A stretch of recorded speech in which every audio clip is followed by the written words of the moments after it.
NIM 2024-0810-53. Di sini saya akan menjelaskan atau memaparkan tentang UTS Processing ATK yang udah saya buat dengan teman-teman saya. Dan di sini sebagai POV dari saya sendiri.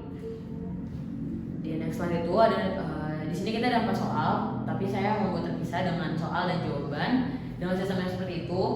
Jadi ini nomor satunya ada jelaskan perbedaan antara metode waterfall, sistem prototyping dan agile development dari sisi tahapan, kapan dipakai dan fleksibilitasnya. Nah di sini saya akan menjelaskan dari sisi waterfallnya dulu. Waterfall sendiri itu proses yang linear atau maksudnya dari awal hingga akhir harus diselesaikan sesuai tahapan yang berlaku. Seperti misalkan dari awal kita mau buat suatu tahapan kayak recruitment analysis, itu tuh ya udah kita harus menyelesaikan tahap pertama itu dulu. Setelah tahapan pertama selesai, baru kita bisa di tahapan kedua yaitu sistem design. Terus kemudian tahap ketiga implementation, kemudian testing, kemudian maintenance. Di waterfall ini kita nggak bisa langsung dari atau sambil menjalankan dua tahapannya sekaligus, karena ini kan prosesnya linear.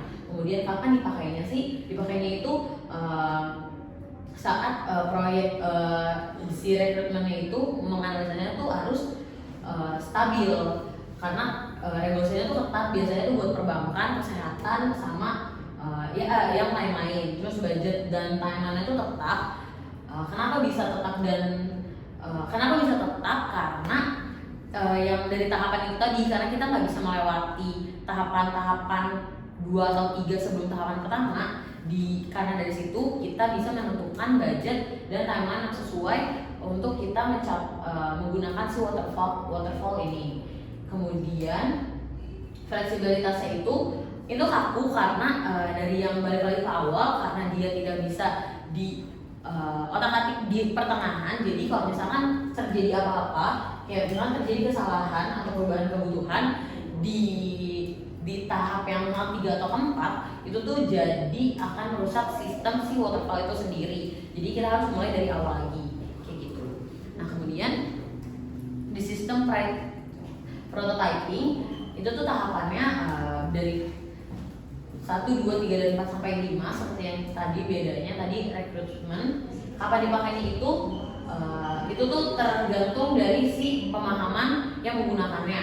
Kayak prototipe itu fungsional dibuat dengan cepat untuk mendapatkan umpan balik dari pengguna sebelum sistem dikembangkan. Jadi selama sistem lagi dikembangkan, kita tuh bisa banget dapat feedback dari si testing itu. Jadi jadi dia tuh masih bisa ke tahap-tahap sebelumnya untuk memenuhi kebutuhan yang pengguna butuhkan. Kemudian kapan sih seberapa fleksibilitasnya? Itu tuh dia bisa menjadi kaku kalau misalkan si prototipenya itu sudah disetujui, tetapi dia masih bisa diubah selama feedback yang diberikan selama si proses testing masih bisa kita ubah, karena di situ masih dalam proses pembuatan si prototipe dan sistemnya. Kemudian agile development itu dilakukan dalam iterasi yang cepat atau dengan fokus dan fitur-fitur kecil secara berkala. Nah ini tuh tahapannya ada analisis, design, coding, testing simultan. Nah ini tuh kan kapan dipakainya mau cocok karena untuk di proyek dinamis. Nah karena kebutuhannya bisa berubah-ubah, dia tuh lebih fleksibel daripada si sistem prototyping, karena dia tuh sangat membutuhkan respon yang cepat terhadap perubahan. Jadi setiap perubahan yang ada, dia tuh bisa ke tahapan yang manapun sesuai kebutuhan yang harus diubah di tahap yang mana. Fleksibilitasnya itu ya yang tadi sudah saya bilang tuh fleksibel banget, karena dia beradaptasi dengan kecepatan dan perubahan yang ada kayak gitu. Terus kemudian kita masuk ke soal nomor 2. Dari studi kasus yang saya ambil itu tuh menggunakan waterfall, prototype atau agile, dan jelaskan pertimbangannya. Nah dari studi kasus yang saya ambil itu kita masuknya ke prototype prosesnya, karena kita kan membuat sistem itu dari user atau pengguna yang akan menggunakan sistem study case kita. Contohnya saya kan menggunakan processing, jadi kita harus tahu nih feedback balik dari si purchasing itu tersebut. Makanya kita dari user story dan wawancara pengguna kayak gitu. Kemudian sistemnya difokuskan juga pada kenyamanan pengguna. Ya balik lagi kayak si purchasing ini butuh apa di sistem prototypingnya kayak gitu. Kemudian meminimalkan kesalahan pemahaman kebutuhan. Ini tuh sebenarnya satu keseluruhan karena tetap balik lagi kita walaupun tidak se-fleksibel itu di saat tahapan terakhir, tapi kita tetap bisa mengubah sesuai kebutuhan yang si user tuh butuhkan kayak gitu. Kemudian soal nomor 3 itu dengan kasus studi yang dipilih, jelaskan hasil user story dan kemungkinan dan kemudian jelaskan fitur dan fungsi produknya. Nah, di sini user story kita tuh ada 3, ada staff processing, manager, dan admin. Masing-masing dari role-nya ini punya fungsi yang beda-beda. Kayak processing itu membuat PR, terus mengirim PR ke manager, terus melihat status PR dan PO. Kemudian sistem secara otomatis dibuat PO dan PR disetujui oleh manajer. Kemudian dapat mencatat penerimaan barang atau good receipt. Terus kemudian manajer ada meninjau, menyetujui atau menolak, melihat laporan pembelian harian bulan untuk mengontrol anggarannya. Kemudian di admin kita bisa nge-recruit, terus akses peran masing-masing dan memastikan data transaksi pengguna terima dengan nyaman dan dia menerima requestan dari si pengguna kayak gitu. Nah, di sini ada functional requirement-nya dari yang fitur utama yang tadi udah aku sebutin, dari yang staff sampai ke admin itu tuh kayak autentikasi pengguna sampai ke integrasi dengan modul lain itu.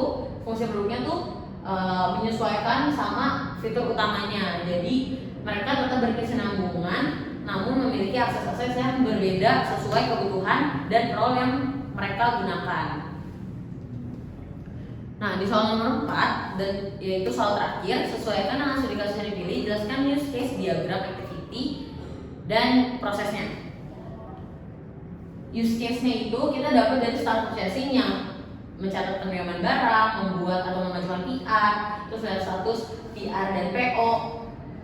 Kemudian dia juga kalau balik ke sini, kalau kalian bisa lihat di sini ada tulisan login. Jadi ya semua role itu harus melalui login terlebih dahulu. Kemudian manager melihat status PR dan PO juga karena kan itu akan dikirim dari staff processing untuk menyetujui dan ditolaknya. Kemudian manager itu balik ada di poin kedua ya, menyetujui dan ditolaknya PR. Kemudian lihat laporan pembelian.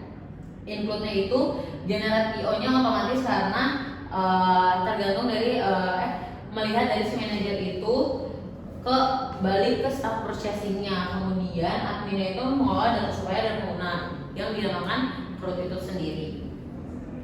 Kemudian activity diagramnya, pengajuan request PR-nya atau purchase request-nya itu dari staff processing itu ya pasti login ke sistem, terus buka request apa yang telah diajukan, terus buat PR-nya, terus input data jumlah supplier dan yang lain-lain yang sesuai yang dibutuhkan sama si request itu. Kemudian sistemnya akan menyimpan, kemudian pending ke notifikasinya ke manager, lalu kita akan ke next-nya, yaitu masih menerima pencatatan barang dan good receipt-nya, dimana staff processing itu melihat PO yang udah dikirim, kemudian menerima barang fisik, cek barang, kemudian buat good receipt-nya, kalau barang sesuai itu buat JR-nya, kalau tidak tuh bisa membuat laporan masalah ke manajer dan stok barang yang ada. Kemudian manajer bisa menolak barang yang telah diajukan oleh staff. Kemudian kalau data supplier dan pengguna itu dari admin, karena kita bisa upload, kemudian kita bisa input atau hapus si penggunanya, kemudian verifikasi prosesnya, kemudian tampilin perubahan data apa yang sudah diubah atau yang ditambahkan, kemudian buka kelola datanya, verifikasi, terus tampilkan buka menu, update sistemnya, kemudian terapkan perubahan ke sistemnya. Dan dari manajer kita tuh bisa lihat daftar PR pending apa yang udah diajuin sama si staff purchasing-nya itu. Kemudian kalau di approve, kita buat status approve, kemudian membuat PO-nya berdasarkan PR yang diajukan, kemudian kirim ke staff purchasing kalau itu udah disetujui oleh manajer. Tapi kalau tidak, itu tuh kita tolak, terus kasih alasan penolakannya, update bahwa barang yang diajukan itu ditolak, kemudian kirim notifikasi juga ke staff purchasing kalau itu tuh ditolak oleh manajer.